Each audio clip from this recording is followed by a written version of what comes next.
selamat datang kembali di sesi bedah mendalam kita. Kali ini kita fokus ke satu alat spesifik dari metode Montessori nih.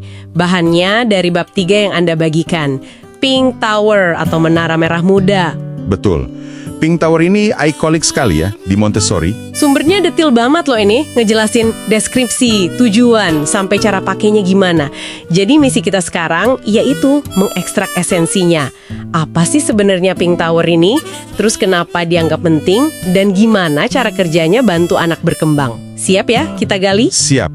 Kita akan lihat nih, gimana 10 kubus pink yang kelihatannya sederhana ini, ternyata alat yang fungsinya kaya banget. Terutama buat stimulasi persepsi visual sama dasar-dasar matematika buat anak usia dini. Biasanya mulai umur 2,5 atau 3 tahun ke atas lah menurut sumber ini. Oke. Mari kita bongkar dari fisiknya dulu. Jadi ada 10 kubus kayu, warnanya pink. Ukurannya ini unik, bertingkat presisi banget ya. Mulai dari 1 cm kubik sampai 10 cm kubik.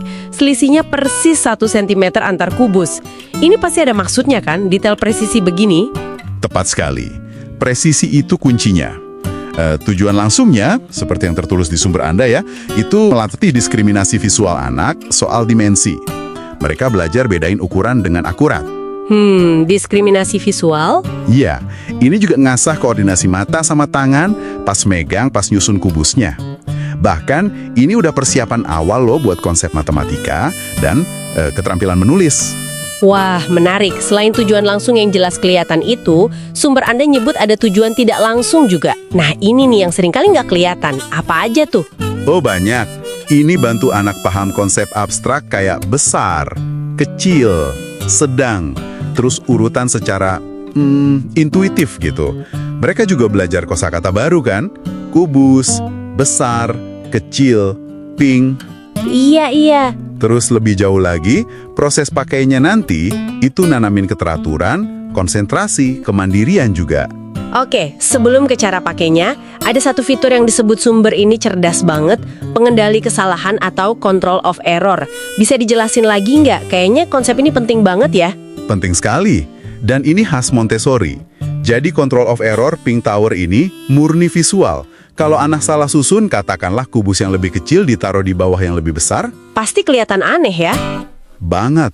Menaranya bakal kelihatan janggal, nggak harmonis, dan bisa jadi goyah atau bahkan roboh. Nah, anak bisa lihat sendiri kesalahannya. Oh, jadi dia sadar sendiri gitu? Betul. Dan dia bisa perbaiki sendiri tanpa perlu intervensi atau koreksi verbal dari orang dewasa. Belajarnya langsung dari observasi hasil kerjanya. Mandiri jadinya? Jadi belajar mandiri lewat konsekuensi visual alami. Wah, keren ya. Terus gimana instruksi penggunaannya menurut bab 3 ini? Presentasi 1 misalnya yang dasar. Iya, presentasi dasar atau presentasi 1 itu mulainya dari persiapan. Anak diajak nyiapin alas kerja, biasanya karpet kecil gitu. Terus ini penting, anak bawa kubusnya itu satu persatu dari rak ke alas kerja. Satu persatu, kenapa harus gitu? Agak repot ya kedengerannya. Justru itu bagian dari latihannya. Bukan sekedar mindahin barang. Ini melatih fokus, keseimbangan, kehati-hatian. Nah, setelah semua di alas kerja, kubusnya diletakkan acak. Oh, diacak dulu? Kenapa nggak langsung diurutin buat disusun? Nah, ini buat menantang persepsi visualnya. Jadi anak harus memindai dulu, mulai bandingin ukuran secara mental sebelum nyentuh. Baru setelah itu, ada langkah unik. Anak diajak meraba tiap kubus pakai jari telunjuk sama jari tengah. Diraba? Oh, jadi nggak cuma dilihat aja ya? Iya, dirasain dimensinya, beratnya. Baru deh disusun dari yang paling besar ke yang paling kecil jadi menara. Proses meraba itu ya? Jadi nyambungin indera peraba sama apa yang dilihat mata. Pengalaman multisensori berarti. Oke. Terus ada 3 period lesson atau presentasi 2 disebut juga. Ini buat apa lagi? Nah, ini metode standar Montessori buat ngajarin bahasa yang terkait sama materinya. Jadi ada 3 tahap.